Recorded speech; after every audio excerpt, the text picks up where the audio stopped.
What do you think that sound could be? If you guessed it was me tapping on a desk, then you understand the basic principle that surrounds Foley artists. If you were like me, you never knew what that was before. Well, a simple explanation before we go any further is that for every footstep, gunshot, opening door, or sound made by something other than a character's voice in a movie, there is someone in a room recording that sound so that it can be layered over that part of the film and make the film all the more authentic to us as the audience. Now, the real cool thing is how Foley artists are able to make the sounds that we hear. What first prompted me to research this was a snippet I found while researching the historical accuracy of Saving Private Ryan.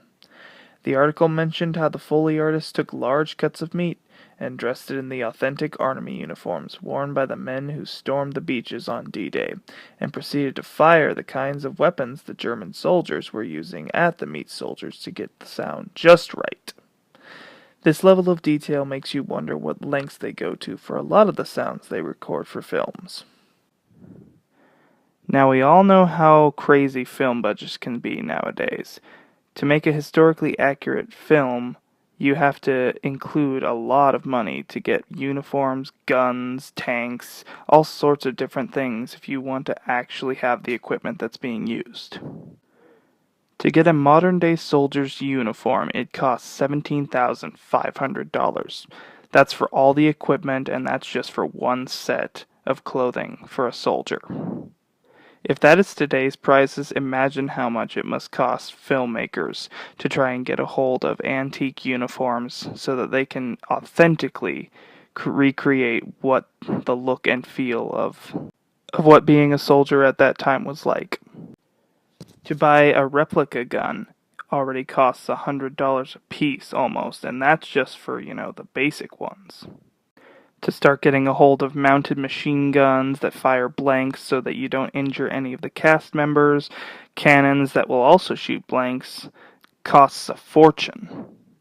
Unlike with some of their easier things to do, like footsteps and opening doors, Foley artists have to have professionals come and load these huge weapons so that nobody gets harmed.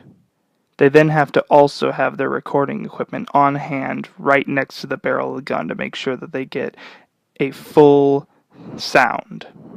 Any slight disturbance by wind or anybody else will cause them to have to try and do it all over again. While not the most appreciated career, being a Foley artist does pay quite a lot. The typical Foley artist is paid between $400 and $450 a day. Non-union Foley artists who have less experience can make $200 a day for uncredited work. So whether you're using shoes to record footsteps or actually working with the big guns to make sure your war movie sounds great, you should consider being a Foley artist someday.